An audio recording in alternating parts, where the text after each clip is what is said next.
Assalamualaikum warahmatullahi wabarakatuh. Nama saya Pentakma Yulia dari kelas 5G PGSD.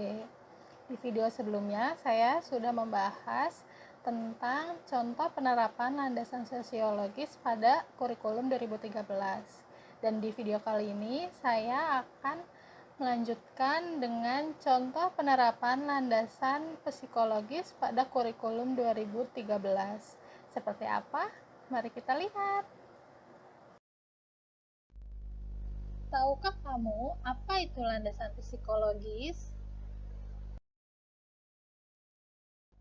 Psikologi dapat diartikan sebagai suatu ilmu yang mempelajari tingkah laku manusia dalam hubungan dengan lingkungannya. Landasan psikologis merupakan hal yang penting dalam pengembangan kurikulum karena kurikulum merupakan suatu program pendidikan yang berfungsi sebagai alat untuk mengubah perilaku peserta didik ke arah yang diharapkan oleh pendidikan. Bentuk psikologi dibagi menjadi 3, yaitu psikologis perkembangan, psikologis belajar, dan psikologis sosial. Setiap individu dalam setiap perjalanan hidupnya mengalami perkembangan, yaitu proses perubahan yang berlangsung secara berkelanjutan sejak terjadinya pembuahan hingga manusia itu meninggal dunia. Mengapa demikian? Karena setiap individu memiliki peran sentral dalam pendidikan, sebab pendidikan dipersiapkan membantu peserta didik menuju dewasa dan matang secara psikologis.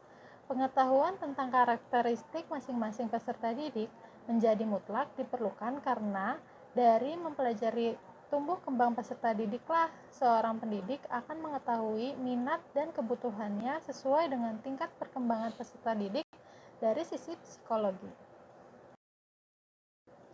Menurut Pidarta, belajar adalah perubahan perilaku yang relatif permanen sebagai hasil pengalaman dan bisa melaksanakannya pada pengetahuan lain serta mampu mengkomunikasikannya kepada orang lain.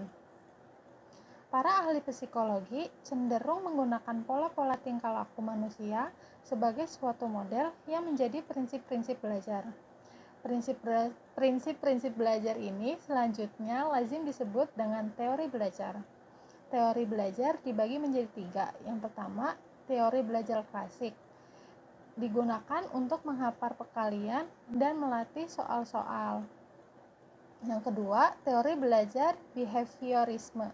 Bermanfaat dalam mengembangkan perilaku-perilaku nyata seperti rajin, mendapat skor tinggi, tidak berkelahi, dan sebagainya. Yang ketiga, teori belajar kognisi.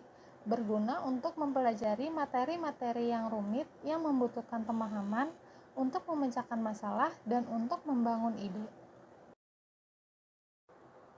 Psikologi sosial menurut Hollander yaitu ilmu yang mempelajari psikologi seseorang di masyarakat yang mengkombinasikan ciri-ciri psikologi dengan ilmu sosial untuk mempelajari pengaruh masyarakat terhadap individu dan antar individu.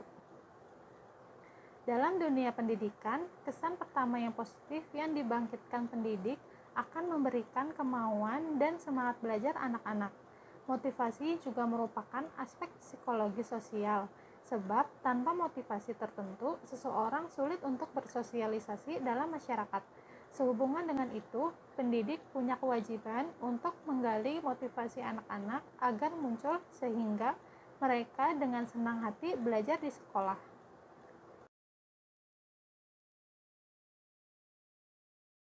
Contoh penerapannya, yang pertama, guru dapat merancang pembelajaran yang bermakna kepada siswa dengan menggunakan metode dan media pembelajaran yang tepat, sehingga siswa tertarik untuk mengikuti pembelajaran di kelas.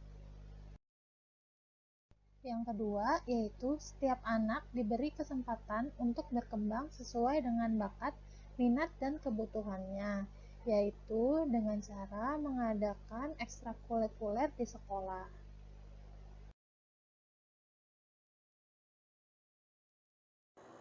Itu tadi jawaban dari saya, kurang lebihnya mohon maaf.